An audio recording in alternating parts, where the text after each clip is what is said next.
మీ బంగారం తాకట్టులో ఉందా? నెల నెల వడ్డీ కట్టలేకపోతున్నారా? ఆచారి గోల్డ్ 9030022345.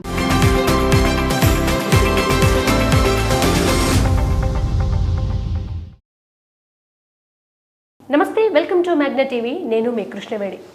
పహల్గాం దాడి తర్వాత భారత్ పాక్ పైన అప్రకటిత యుద్ధాన్ని ప్రకటించింది. కాకపోతే నా ఇన్వాల్వ్మెంట్ తోటే యుద్ధం ఆగిందంటూ అమెరికా అధ్యక్షుడు ట్రంప్ క్రెడిట్ అంతా తన వైపు వేసుకుంటున్నాడు ఎప్పట్లాగే. అయితే ఇదంతా ఒకవైపు నడుస్తుంటే మోదీ గారు ఈ యుద్ధాన్ని ఆపకుంటే బాగుండేది, పాకిస్తాన్కు బుద్ధి తెస్తే బాగుండేది, పాక్ ఆక్రమిత కాశ్మీర్ని ఇదే కరెక్ట్ టైం మనం లాగేసుకుంటే బాగుండేదని ఒకవైపు కొంచెం అసహనంగా కొందరుంటే, మరోవైపు మాజీ ప్రధాని స్వర్గీయ ఇందిరాగాంధీ గారు ఇలా మూడో వ్యక్తుల జోక్యాన్ని సహించలేదు, చాలా డైనమిక్గా డెసిషన్స్ తీసుకున్నారు, మోదీ భయపడిపోతున్నారంటూ మరొక కొత్త వాదన తెర మీదకి వచ్చింది. ఈ సందర్భంగా ఇందిరాగాంధీ గారి పాత వీడియోలన్నీ చాలా వైరల్ అవుతున్నాయి. మరి ఇందిరాగాంధీ గారు అంత డైనమిక్గా ఉంటే మోదీ గారు ఎందుకు లేరు? మోదీ గారి వ్యూహం ఏంటి? నిజంగా భయపడ్డారా? ఈ అంశం గురించి పూర్తిగా వివరించడానికి మనతో పాటు ప్రముఖ అనలిస్ట్ సురేష్ కొచ్చెటిల్ గారు ఉన్నారు. మాట్లాడతాం. సార్ నమస్తే. సార్, నిజంగానే ఇందిరాగాంధీ గారు అంత ధైర్యంగా మోడీ గారు లేరా? ఇందిరాగాంధీ ఎరా డిఫరెంట్, మోదీ గారు ఎరా డిఫరెంట్ అండి. ఇందిరాగాంధీ టైంలో పాకిస్తాన్ న్యూక్లియర్ పవర్ కాదు. అప్పుడు 71 జరిగిన ఘర్షణలో వారిలో అప్పుడు బంగ్లాదేశ్ మీద మనం అప్పుడు ఒక బ్యాటిల్ జరిగింది. బంగ్లాదేశ్ని మనం ఈస్ట్ పాకిస్తాన్ని కాన్కర్ చేసి బంగ్లాదేశ్ చేసాం. దానికి చాలా ప్లానింగ్ జరిగింది. శామ్ మనీక్షా గారు ఇన్వాల్వ్ అయిన ఆర్మీ చీఫ్గా. కానీ దాని తర్వాత ఏం జరిగింది అనేది ఒక పెద్ద ప్రశ్న. మనకి 90,000 మంది ప్రిజనర్స్ ఆఫ్ వార్ పాకిస్తాన్ వైపు నుంచి దొరికారు. అంటే వాళ్ళందరూ సరెండర్ చేశారు. మనం ఏం చేయాలంటే ఆ సరెండర్ని వాడుకొని మనకు కావాల్సింది మనం చేయించుకోవాలండి. ఫర్ ఎగ్జాంపుల్, మన దగ్గర నుంచి 330 మంది ప్రిజనర్స్ ఆఫ్ వార్, మన వైపు నుంచి సోల్జర్స్ కానివ్వండి, పైలట్స్ కానివ్వండి, వీళ్ళందరూ పాకిస్తాన్ జైల్లో ఉండే. అప్పుడు పాకిస్తాన్ ఒక్కరిని కూడా ఇవ్వలేదు. మనం 90,000 మందిని ఇచ్చేసాం. ఎందుకంటే ఇందిరాగాంధీ గారి మీద చాలా ప్రెషర్ పెట్టారు యుఎస్ఎస్ఆర్ ఇద్దరు కలిసి రిలీజ్ చేయాలని చెప్పి వీళ్ళందరూ. అదొక్కటే కాదు, ఆమె దానికన్నా పెద్ద ఇంకో బ్లండర్ చేసింది. జుల్ఫికర్ అలీ భుట్టోతో ఒక సంవత్సరం తర్వాత షిమ్లా అగ్రిమెంట్ అనే అగ్రిమెంట్ సైన్ చేస్తున్నాము. దాంట్లో 71 వార్లో మనం ఏమేమి గెలిచామో అన్నీ ఇచ్చేసాం రిటర్న్. ముందైతే ప్రిజనర్స్ ఆఫ్ వార్ గురించి చెప్పాను నేను. అది కాకుండా ఆల్మోస్ట్ 6,000 స్క్వేర్ కిలోమీటర్స్ మనం పాకిస్తాన్కి రిటర్న్ ఇచ్చేసాం. మన దగ్గర ఉండేది ఇంక్లూడింగ్ హాజీపీర్ అని చెప్పి ఒక టాల్ లాఫ్ట్ మౌంటైన్ ఉంది. మరి కార్గిల్ వార్ టైంలో కూడా అది చాలా ఫేమస్ ఉండే. అది మనం క్యాప్చర్ చేయడానికి మన దగ్గర నుంచి చాలామంది సోల్జర్స్ చనిపోయారు. అప్పుడున్న ఆర్మీ జనరల్స్ అందరూ చెప్పారు, చేయకూడదు మేడం, వాళ్ళకి ఇవ్వకూడదు అంటే ఇచ్చేశారు. ఇప్పుడు మన దగ్గర జరుగుతున్న దాడి చాలా మటుకు కాశ్మీర్లో హాజీపీర్ సైడ్ నుంచి వస్తుంది. ఇందిరాగాంధీ గారు పెద్ద పని ఏం చేయలేదు. చాలా ఇప్పుడున్న కాంగ్రెస్ వాళ్ళు చెప్పుకుంటారు. కానీ ఇంకోటి ఏంటంటే, వీళ్ళు అగ్రిమెంట్ సైన్ చేసేటప్పుడు నెహ్రూ టైం నుంచి మొదలైంది. ఇండస్ వాటర్ ట్రీటీ ఫస్ట్, తర్వాత ఇందిరాగాంధీ, తర్వాత లాల్ బహదూర్ శాస్త్రి గారు పాపం ఆయన మీద ప్రెషర్ పెట్టారు. గెలిచినంత ఏరియా అంతా వాళ్ళకి ఇచ్చేసి పాకిస్తాన్కి లాహోర్ దాకా వెళ్ళిన మన సైన్యాన్ని పిలిపించుకొని టాష్కెంట్కి వెళ్ళి అగ్రిమెంట్ సైన్ చేశారు పాకిస్తాన్ సార్. సో ఎప్పుడు చూసినా కానీ మనం పాకిస్తాన్కి సరెండర్ అయ్యాం టెక్నికలీ. అంటే మనం గెలిచాము కానీ మనకు వచ్చిన బెనిఫిట్స్ అని పాకిస్తాన్కి ఇచ్చేసాం. ఈసారి గొడవ ఏంటి? ఈసారి మనకు టెర్రరిస్ట్ అని ప్రాబ్లం. పహల్గామ్లో వచ్చి మన 26 మంది భారతీయుల్ని చంపిన టెర్రరిస్ట్ని మనం పాకిస్తాన్కి బుద్ధి చెప్పాలని చెప్పి అక్కడున్న వాళ్ళ టెర్రరిస్ట్ క్యాంప్ని అటాక్ చేశాం. ఇప్పుడున్న ఈ సోషల్ మీడియాలో కూర్చొని చాలామంది రాస్తారు చూడండి, వీళ్ళొక యుద్ధం కూడా చూడలేదు. వీళ్ళు యుద్ధం అంటే వీళ్ళకి తెలిసిపోతుంది. రేపు ఒక 300 మంది చనిపోయి ఇండియన్ సోల్జర్స్ రిటర్న్ వస్తే అప్పుడు వీళ్ళ మూడు మారిపోతుంది. ఏంట్రా ఇది యుద్ధం అంటే 2 సైడ్లు చనిపోతారు.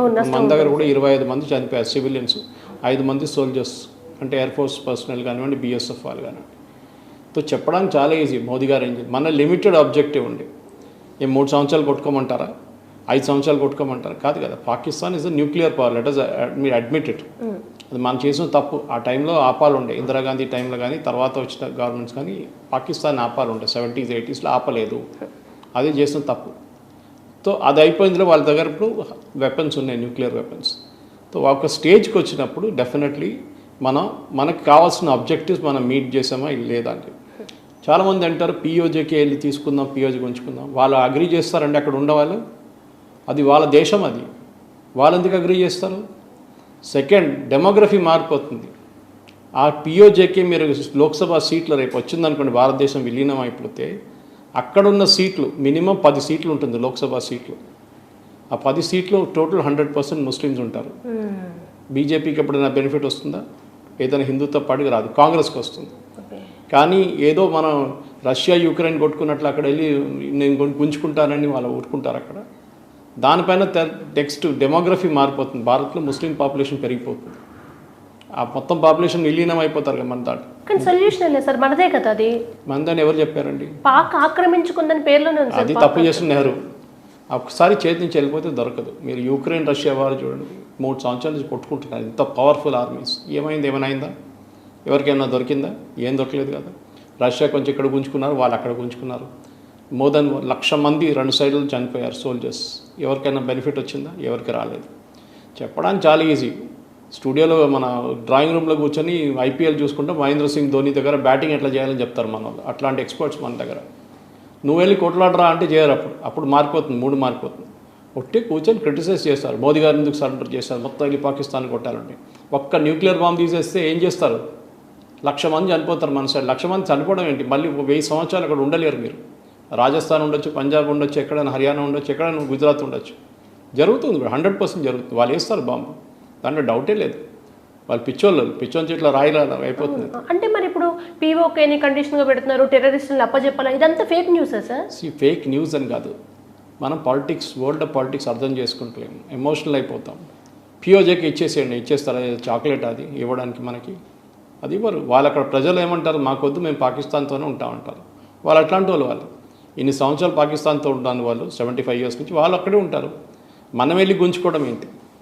మన మీద వ్యతిరేకిస్తారు. రేపు మన మీద ఇక్కడ కాశ్మీర్లో జరుగుతుంది, అక్కడ టెర్రర్ అటాక్ మళ్ళీ మొదలవుతుంది మన సోల్జర్స్ అక్కడ వెళ్తే. అది ఇంకా పెద్ద తలకాయ. Let us be practical about it.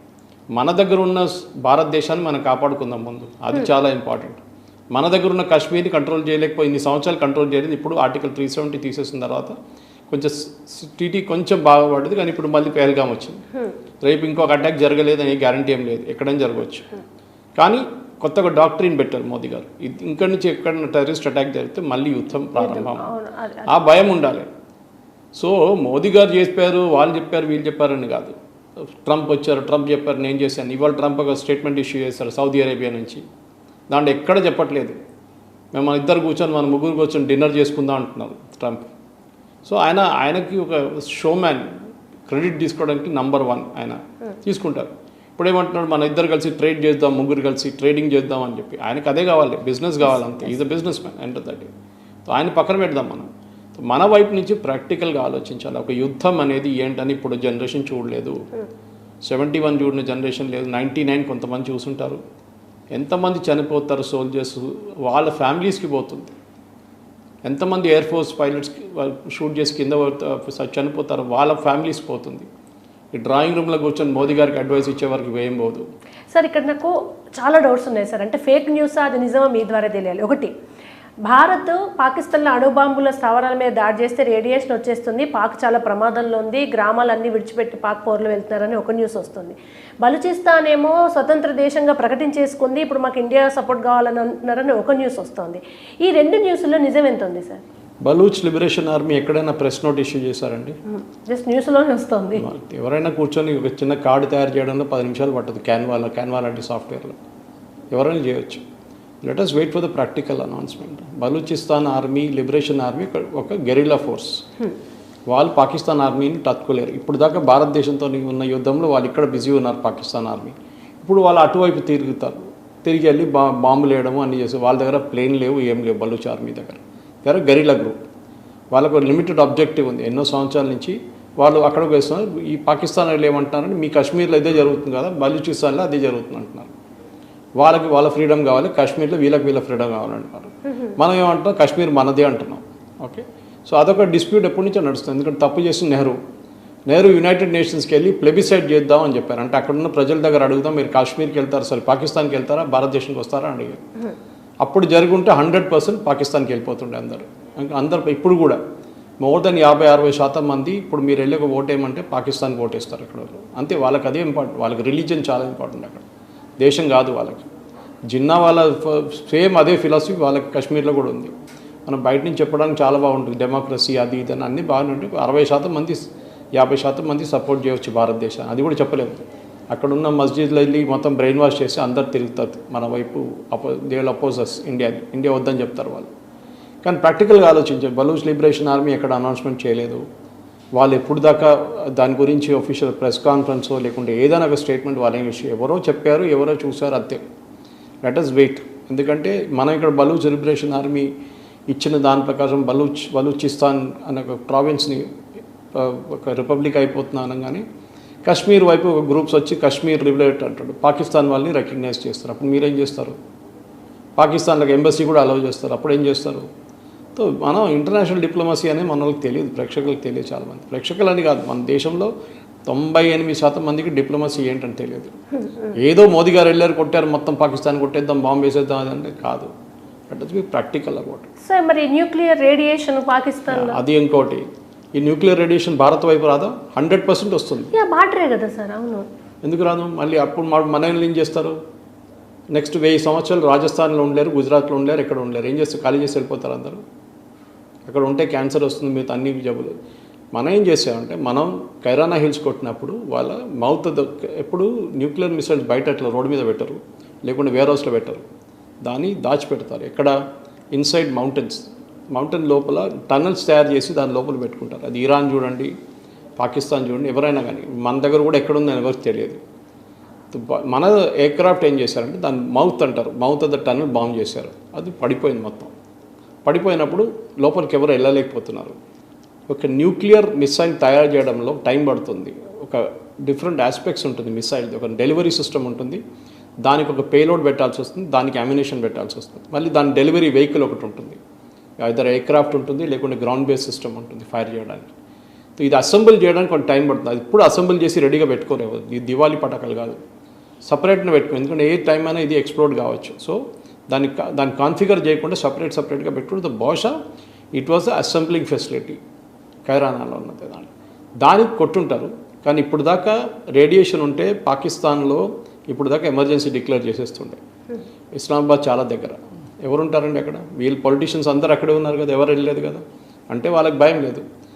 జరిగింది ఉండొచ్చు, ఏమైనా జరిగి ఉండొచ్చు, కానీ ఇప్పుడు దాకా ఏ క్లారిఫికేషన్ రాలేదు. యూజువలీ ఇట్లాంటి ఏదైనా ఇంటర్నేషనల్ లెవెల్ ఏదైనా యురేనియం లీక్ ఏమైనా అయితే ఇంటర్నేషనల్ అటామిక్ ఎనర్జీ ఏజెన్సీ అని ఉన్నారు, వాళ్ళు ఇమ్మీడియట్గా ఒక రెడ్ ఫ్లాగ్ రేజ్ చేస్తారు, అందరిని ఇన్ఫార్మ్ చేస్తారు ఇట్లా న్యూక్లియర్ ఇన్సిడెంట్ జరిగింది. మనం రష్యాలో చెర్నోబిల్ చూసాము. ఒకటి చెర్నోబిల్ న్యూక్లియర్ ప్లాంట్ పేలిపోయినప్పుడు చాలా పెద్ద ప్రమాదం అది.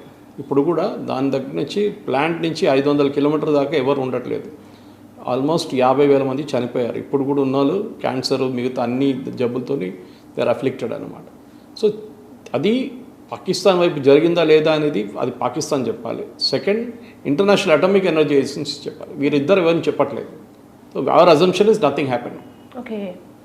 ఎందుకంటే మన ప్రెస్ కాన్ఫరెన్స్లో కూడా మన డైరెక్టర్ జనరల్ ఆఫ్ మన ఏవియేషన్, మిలిటరీ ఏవియేషన్ అడిగితే, ఎయిర్ ఫోర్స్ని అడిగితే ఆయన చెప్పారు, we have not bombed anybody, we have not bombed any facility అని ఇండైరెక్ట్గా చెప్పారు. మాకు తెలియదు అక్కడ ఫెసిలిటీ ఉందని చెప్పి ఈ వాజ్ జోకింగ్ ఎ బిట్. కానీ సీరియస్ లెవెల్లో తీసుకుంటే ఏదైనా జరిగి ఉండొచ్చు. మనం డెలిబరేట్గా ఎవరు ఏ న్యూక్లియర్ ఫెసిలిటీని అటాక్ చేయరు. దట్స్ ఫస్ట్ లా మనం నేర్చుకోవాలి. కానీ మీరు చెప్పిన దాని ప్రశ్నకి, మీరు అడిగిన ప్రశ్నకి ఏంటంటే మెయిన్గా మోదీ గారు ఏమైనా తప్పు చేశారా విత్డ్రా చేసుకుని? ఏం చేయలేదు. ఈ was very smart, limited objective. ఇంకా పోతే మనకు చాలా నష్టాలు వస్తుండే. మన ఎయిర్ బేస్ మీద అటాక్ చేస్తారు, మన దాకా 25 మంది చనిపోయారు. ఇక్కడ కూర్చొని మాట్లాడుతున్న వాళ్ళ ఫ్యామిలీ ఎవరైనా చనిపోయారా? అప్పుడు అర్థమవుతుంది you are safe in Hyderabad. కానీ మీరు అక్కడ వెళ్ళి బార్డర్లు ఉంటే, మీ ఆ విలేజ్లో ఉంటే మీకు అర్థమవుతుంది ఒక యుద్ధం అంటే ఏంటనేది. మనం ఇప్పుడు దాకా సౌత్ ఇండియాలో యుద్ధం ఎప్పుడు ఎక్స్పీరియన్స్ నిజంగా. సో మీకు అది తెలియదు ఆ ప్రాబ్లం. Limited object. మనం పాకిస్తాన్తో ఎప్పుడు వెళ్ళి గొడవ పెట్టుకోవడం, పాకిస్తాన్ చంపేయడం చాలా ఒక డ్రీమ్ సీక్వెన్స్ అది. Limited objective. మనం వాళ్ళు టెర్రరిస్ట్ క్యాంప్ కొట్టాము, వాళ్ళు మన మీద దాడి చేశారు, మనం వాళ్ళ మీద దాడి చేశారు. వాళ్ళ మిసైల్స్ మన దాంట్లో పడలేదు, మన మిసైల్స్ అన్ని వెళ్ళి పడిపోయింది అక్కడ, అంతే, story finish.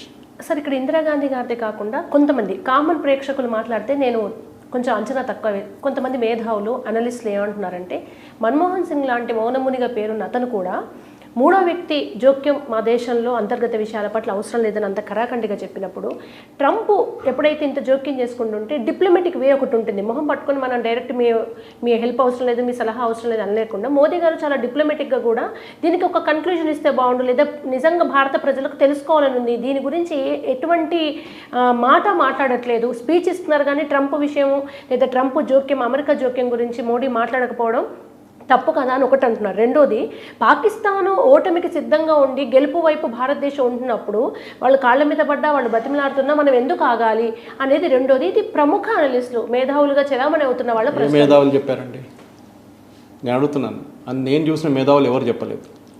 I have spoken to military experts, senior level, lieutenant general లెవెల్లో చూశాను, మేజర్ జనరల్స్ అందరు చెప్పింది యుద్ధం అంటే ఇదే, కరెక్ట్ ఆపారు టైంకి, ఇంకా ప్రొసీడ్ చేయక్కర్లేదు. అది కూడా pass, we have not said war, యుద్ధం operation Sindoor is ongoing అని చెప్తున్నారు. రెండవది, మన్మోహన్ సింగ్ ఎప్పుడండి యుఎస్ ఎప్పుడు మన్మోహన్ సింగ్ మీద ప్రెషర్ పెట్టారండి చెప్పండి నాకు? ఎప్పుడు పెట్టలేదు. మన్మోహన్ సింగ్ అనే మనిషి ఒక డిసిషన్ కూడా తీసుకోలేరు ఆయన వితౌట్ సోనియా గాంధీస్ అప్రూవల్. అందరికి తెలుసు అది, మన అందరికి తెలుసు. న్యూక్లియర్ ఎక్స్ప్లోషన్ ప్రయారిటైజ్ చేస్తే అప్పుడున్న కాంగ్రెస్ గవర్నమెంట్, నరసింహరావు గవర్నమెంట్ కానీ దాని తర్వాత వచ్చిన గవర్నమెంట్స్ కానీ భయపడి విత్డ్రా చేసుకున్నారు న్యూక్లియర్ టెస్ట్. ఎందుకు భయపడ్డారు? సో చెప్పడానికి కథలు చెప్తారు చాలామంది. మీరు అడగండి, ప్రూఫ్ అడగండి. మన్మోహన్ సింగ్కి ట్రంప్ అప్పుడున్న యుఎస్ ప్రెసిడెంట్ చెప్తే పట్టించుకో, ఏ ఇన్సిడెంట్ మీద చేశారు చెప్పండి? ఎప్పుడు జరిగింది? యుఎస్ ఎప్పుడు ప్రెషర్ పెట్టారు మన్మోహన్ సింగ్ గవర్నమెంట్ మీద? ఆయన ఏమైనా నిరాకరించినా నాకు ఒక్క ఇన్స్టెన్స్ ఇవ్వమని చెప్పండి. ఒక్కటి కూడా లేదు. ఇన్ఫ్యాక్ట్ కాంగ్రెస్ గవర్నమెంట్, నరసింహరావు గారిని దాని తర్వాత వచ్చిన గవర్నమెంట్స్, ఇద్దరు గవర్నమెంట్స్లో చాలా ప్రెషర్ పెట్టారు మన మీద, that you should not explode nuclear. Vajpayee గారు వచ్చి చేశారు న్యూక్లియర్ ఎక్స్ప్లోషన్, మీకు గుర్తుంటుంది పోఖ్రాన్లో. సో వీళ్ళు మాట్లాడడంలో అందరు మాట్లాడతారు, మేమేం పట్టించుకోలేదు. ట్రంప్ ఎక్కడన్నారండి దట్ ఐ ఇన్వాల్వ్డ్ అని? ఎక్కడని చెప్పారా? ట్వీట్ చేశారు. దాని తర్వాత external affairs ministry spokesperson ఏం చెప్పారు? That there was no such talk. Trump has not spoken to Modi. Trump మాట్లాడారు మోదీ గారితో, మళ్ళీ మాట్లాడుకుంటే ఎట్లా ఉంటుందంటే వాణిజ్యం నిలిపివేస్తామని బెదిరించారు. ఇవాళ ఏం చెప్పారు చూసారా? నేను అట్లేం చెప్పలేదు. వీ విల్ డూ ట్రేడ్ అన్నారు. సి దిస్ ఇస్ ఒక ట్రంప్కి ఉన్న హ్యాబిట్ అది. ఆయన అమెరికాలోనే ఇట్లాంటి పని చేస్తుంటారు.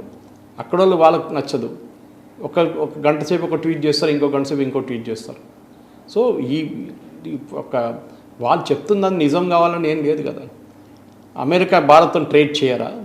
We are the biggest trading partner వాళ్ళకి కావాలంటే, చైనా తర్వాత. కానీ పదే పదే గ్రేట్ కంట్రీ అని పాకిస్తాన్ను కూడా ప్రొనౌన్స్ చేయడం ఎంతవరకు కరెక్ట్ సార్? ట్రంప్ మాట్లాడుతున్నప్పుడు వాళ్ళు మాట్లాడమని వెళ్ళి ఆపొచ్చా? వాళ్ళని చెప్పకూడదని చెప్పొచ్చా?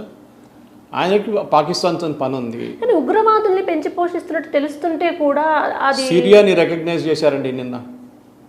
America is recognise Syria. ఇప్పుడున్న సిరియన్ ప్రెసిడెంట్, సోకాల్ ప్రెసిడెంట్, ఒక సంవత్సరం ముందు అమెరికా లిస్ట్లో నంబర్ 1 టెర్రరిస్ట్ ఉండే. మారిపోయిందా సంవత్సరం లోపల? ఇది international diplomacy. Your enemies my friend అంటారు ఇంగ్లీష్లో. ఒక సంవత్సరం ముందు టాప్ డెసిగ్నేటెడ్ టెర్రరిస్ట్గా ఉన్న మనిషి ఇవాళ సిరియన్ ప్రెసిడెంట్. అండ్ అమెరికా నిన్న సౌదీ అరేబియాలో వీఆర్ రికగ్నైజింగ్ సిరియా అన్నారు. అప్పుడు పాకిస్తాన్ ఏంటండి? ఏం లేదు. పాకిస్తాన్ చిన్న పిల్లల ఆట అక్కడ. సిరియన్ టెర్రరిస్ట్ చూసి వీళ్ళు ఏం లేరు అసలు. సో అమెరికాకి ఏం కావాలంటే ఇంటర్నేషనల్ డిప్లొమసీలో వాళ్ళకి ఎక్కడి నుంచి అయినా బిజినెస్ వస్తే కానీ వాళ్ళ ఇన్ఫ్లుయెన్స్ ఎక్కువ చేస్తారు. పాకిస్తాన్ని వాళ్ళు ఎడవలేరు. పాకిస్తాన్ దగ్గర న్యూక్లియర్ వెపన్స్ ఉంది. అది గిట్ట ఇరాన్ చేతిలో పడితే అంతే సంగతి. ఆర్ నార్త్ కొరియా వాళ్ళు తీసుకెళ్ళిపోతే అంత ఇంకా పెద్ద problem. Worst case scenario Taliban చేతిలో కానీ ఇక్కడ బలూచ్ లిబరేషన్ ఆర్మీ చేతిలో పడితే అంతే, మళ్ళీ అయిపోయింది. అమెరికా ఒక పోలీస్ మ్యాన్ లాగా అక్కడ కూర్చుంటారు. పాకిస్తాన్ ఏం చెప్పారండి? పాకిస్తాన్ గ్రేట్ కంట్రీ అని చెప్పారు ఎక్కడైనా? చెప్పలేదు కదా. We are sensible, common sense leaders, we discuss together. ఎవరు ఫోన్ చేశారండి? ఎవరికి ఫోన్ చేశారు? Marco Rubio called up whom in Pakistan first. వాళ్ళ ప్రైమ్ మినిస్టర్కి ఫోన్ చేశారా? చేయలేదు. ఈ spoke to Pakistan army chief Asim Munir దగ్గర ఫస్ట్. ఎందుకు? బికాస్ అక్కడ ఆర్మీ నడిపిస్తారని. షబాజ్ షరీఫ్తో అసలు మాట్లాడలేదు. తర్వాత 2 నిమిషాలు మాట్లాడుంటారు అన్నీ అయిపోయిన తర్వాత.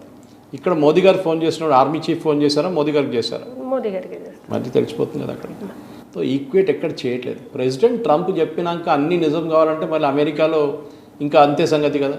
రేపు ఇంకో ప్రెసిడెంట్ వస్తారు, ఇంకో మాట చెప్తారు. సో మన ఈ బయట వాళ్ళ సర్టిఫికేట్ కోసం మనం ఎప్పుడు చాలా ఎంటపడతామండి. ఆస్కార్ అవార్డు వస్తేనే ఆస్కార్ అవార్డు, నేషనల్ అవార్డు వస్తే అవార్డు కాదు, గ్రామీ కావాలి. ఎందుకంటే వైట్ స్కిన్ వాడు ఇచ్చిండు. మనకి ఎప్పుడు ఒక ఇంటర్నేషనల్ సర్టిఫికేషన్ కావాలి. మన దగ్గర ఉన్న సర్టిఫికేషన్ ఎప్పుడు పనికిరాదు. మోదీ గారు చెప్పింది మాట కాదు, ట్రంప్ చెప్పింది మాట. ట్రంప్ ఏదో వాగుతూనే ఉంటారు, అన్నీ నిజమేనా? అయిపోయిన తర్వాత హాఫ్ అన్ అవర్లో చేంజ్ చేస్తాడు. ఇవన్నీ నిన్న వెళ్ళి చెప్పాడు, no we want to do trade with both the nation. Pakistan దగ్గర ఏం ట్రేడ్ ఉందండి? యునైటెడ్ స్టేట్స్ ఏం అమ్ముతారు యూఎస్కి చెప్పండి? ఒక టెర్రరిజము ఓపీఎం కాకుండా వాళ్ళు ఇంకేం అమ్మలేరు. ఏం ట్రేడ్ చేస్తారు? భారతదేశంతో అది కాదు కదా. మన ఫార్మస్యూటికల్ అమ్ముతున్నాం అక్కడ, జెమ్స్ అండ్ జ్యువెలరీ అమ్ముతున్నాం మనం, మనది ఇంజనీరింగ్ గుడ్స్ అమ్ముతున్నాం మనం అక్కడ, ఆటోమొబైల్ కాంపోనెంట్ పార్ట్స్ అమ్ముతున్నాం. సో మన బిజినెస్ బాగానే ఉంది. $190 బిలియన్ బిజినెస్ ఉంది మనకి యూఎస్తో, తక్కువేం కాదు. సో ట్రేడ్ అనేది థ్రెట్ ఎక్కడ చేయలేదు. It is clarified. నిన్న ఎక్స్టర్నల్ అఫేర్స్ స్పోక్స్ పర్సన్ కూడా చెప్పారు, ఏం మాట్లాడారు, అసలు ఏం మాటలు జరగలేదు. వాళ్ళతోనే కదా మాట్లాడింది. So they know what it is. So మన ప్రేక్షకులు కూడా, నాకు కూడా ఒకసారి చాలా ఫ్రస్ట్రేటింగ్ అనిపిస్తుంది. మన వాళ్ళు చాలా కిడిష్గా బిహేవ్ చేస్తారు. మోదీ గారు వెళ్ళి కొట్టి మనం గెలుస్తున్నామని ఎవరు చెప్పారండి? ఒక్క న్యూక్లియర్ బాంబు తెచ్చి ఇక్కడ పడితే 1,00,000 మంది చనిపోతే అప్పుడు మీ మూడంతా మారిపోయి మోదీ గారు పడతారు మీరు అందరు కలిసి. ఎట్లా పడ్డదండి న్యూక్లియర్ మిసైల్ ఇక్కడ వచ్చాయని? ఏం చేస్తారు? నేను ముందు కూడా చెప్పాను కదా, పిచ్చోన్ ఇట్లా రాయిలాగా అయిపోతుంది. ఎక్కడ పడతారో ఎక్కడ తెలియదు పాకిస్తాన్ వైపు నుంచి. ఇది ప్రాబ్లం అనమాట. So we should be mature. మన ప్రాబ్లమ్ ఇస్ 95% మన Indians are not mature enough to take on a war. Israel దగ్గర నుంచి నేర్చుకోండి. వాళ్ళ సిటిజన్స్ చూడండి ఎట్లా బిహేవ్ చేస్తారు. 24,450 మందిని కోల్పోయారు వాళ్ళు సోల్జర్స్ ఇప్పుడు దాకా, 1948 నుంచి ఇప్పుడు దాకా. వాళ్ళు ఎప్పుడూ ఎడవట్లేదు దాని గురించి. మామూలు పోయారు వాళ్ళు చెప్పి నెతన్యాహుని క్వశ్చన్ చేయడం ఎవ్వరు చేయట్లేదు. 2 సంవత్సరాల కన్నా ఎక్కువైంది. ఇప్పుడు ఏమైనా ఎవరైనా క్వశ్చన్ చేస్తున్నారా? నెతన్యాహు ఓకే కొన్ని ప్రొటెస్ట్ అక్కడిక్కడ ఉంది, హాస్టేజెస్ని తీసుకురావాలని చెప్పాను. కానీ as a nation they stand together. వాళ్ళ మెచ్యూరిటీ దాంట్లో, మన దగ్గర మెచ్యూరిటీ లేదు, ఎమోషనల్ మెచ్యూరిటీ లేదు మన వాళ్ళకి. ఫస్ట్ ఆఫ్ ఆల్ వార్ అంటే ఏం తెలియదు, న్యూక్లియర్ ఫిసైల్ మెటీరియల్ అంటే తెలియదు, డెలివరీ సిస్టమ్స్ అంటే తెలియదు. మన army, air force and navy perform admirably well, చాలా బాగా పర్ఫామ్ చేశారు. Specific technology. నేను ఇవాళ కూడా ఒక ఫేస్బుక్ పోస్ట్ పెట్టాను, హౌ డు ఆకాష్ తీర్ ఎట్లా పనిచేస్తుందని చెప్పి. మన వాళ్ళని అడగండి ఆకాష్ తీర్ ఏంటంటే ఏం? ఆకాష్ ఒక మిసైల్ ఉందంటారు, అక్కడేమో ఇంటర్సెప్టర్ అంటారు. దానికి ఎన్ని కాన్ఫిగరేషన్స్ ఉన్నాయి, what are we using for satellite guidance, ISRO role ఎక్కడ వస్తుంది, నెవాక్ ఎక్కడ యూజ్ చేస్తున్నాం మనం, గ్రౌండ్ బేస్డ్ రాడార్స్కి దానికి కనెక్షన్ ఏంటి, ఇది ఏం తెలియదు.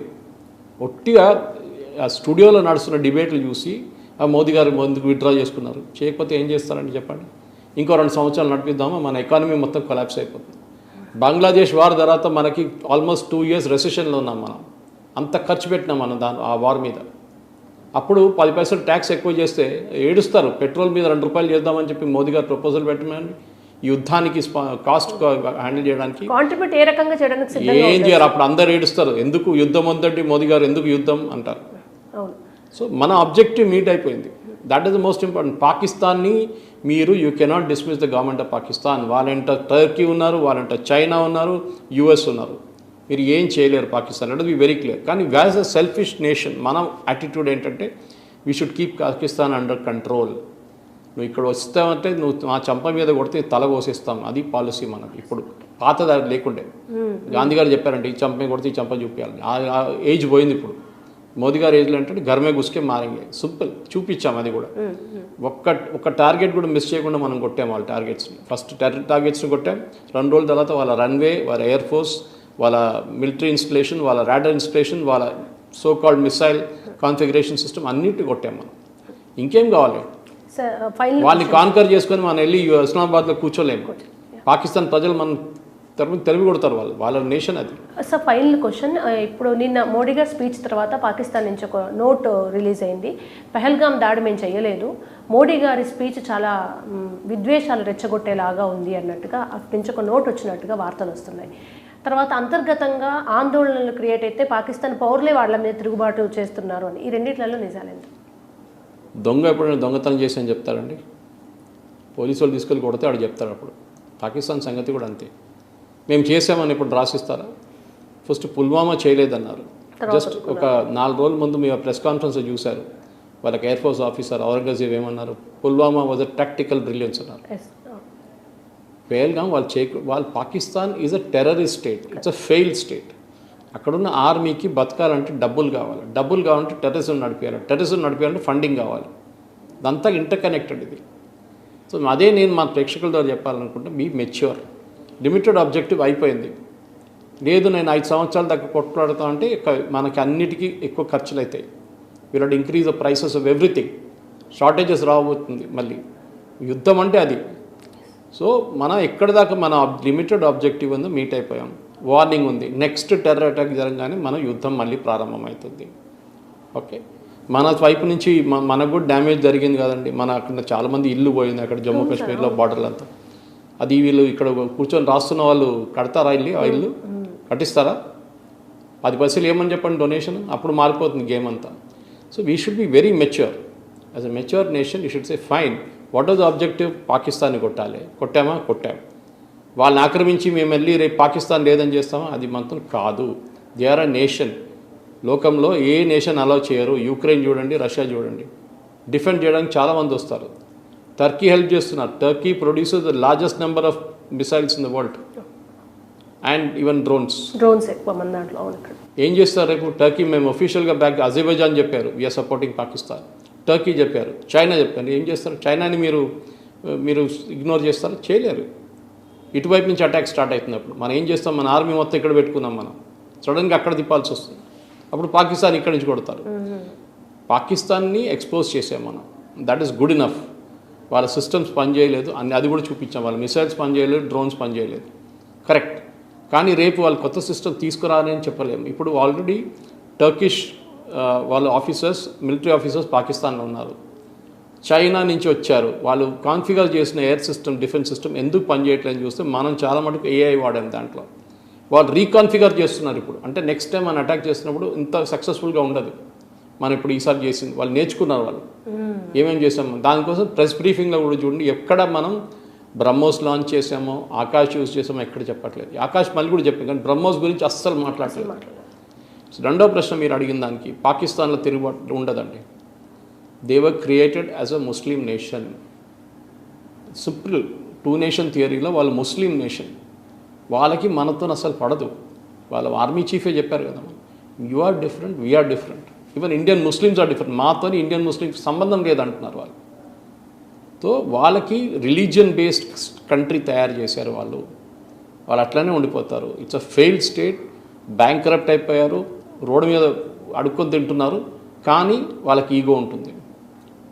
దానికోసం జుల్ఫికార్ అలీ భుట్టో ఫేమస్ స్టేట్మెంట్ ఇచ్చారు, వీ విల్ ఈట్ గ్రాస్, గడ్డి తింటాం కానీ న్యూక్లియర్ బాంబ్ తయారు చేస్తామన్నారు. చేశారు వాళ్ళు. గడ్డి తిన్నారు వాళ్ళు, కానీ చేశారు. అది మన తప్పు. ఆ చేయనిచ్చింది అప్పుడు ఇజ్రాయెల్ వాళ్ళు చెప్పారు, మేము వచ్చి మొత్తం కొట్టి ఫినిష్ చేసేస్తాం. కానీ అప్పుడున్న గవర్నమెంట్ గట్స్ లేదు, కాంగ్రెస్ గవర్నమెంట్కి దానికోసం. సో మనకి ఒక ఫేజ్ ఉంటుంది వార్. ఎప్పుడు కంటిన్యూస్గా ఉండదు. మనం ఎప్పుడైనా అర్థం చేసుకోవాలి అది. And Russia Ukraine war is a classic example. ఇంత పవర్ఫుల్ కంట్రీస్ ఉండి, ఇంత పవర్ఫుల్ బ్యాకింగ్ ఉండి కూడా ఇవాళ దాకా వార్ రెజల్యూషన్ కావట్లేదు. రష్యా అంటున్నారు మేమేం చేస్తాం ఒకసారి అంటారు, యుక్రెయిన్ అంటారు మేము సీజ్ ఫైర్ అంటాం, కానీ ఏం జరగట్లేదు. ట్రంప్కి మెయిన్ ఏంటంటే నోబెల్ పీస్ ప్రైజ్ రావబోతుంది నామినేషన్. ఆయనకు ఒక నామినేషన్ కావాలి. దాంట్లో నేను చూడండి భారతదేశానికి పాకిస్తాన్కి సీజ్ ఫైర్ చేయించాం. మనం మీరు చూసుంటారు ప్యాలెస్టైన్ అండ్ ఇజ్రాయెల్ మన నడిమిట్లు అప్పుడు when Bill Clinton was there, I think Bill Clinton గారు. దట్ టైం వీళ్ళు ఏం చేశారు, ఒక ఒప్పందం చేసుకున్నారు, నోబెల్ పీస్ ప్రైజ్ వచ్చేస్తుంది అందరికీ. I may be wrong about American president, కానీ ఎవరు నాకు ఎగ్జాక్ట్ గుర్తు రావట్లేదు. చూడండి అప్పుడు ఎందుకంటే వీళ్ళకి అందరికీ ఒక ఇంటర్నేషనల్ ప్రైజ్ కావాలి ఒకటి. చూడండి అక్కడ రష్యా యుక్రెయిన్ నడిమిట్లో మేము మళ్ళీ సీజ్ ఫైర్ చేయించాము. Israel Gaza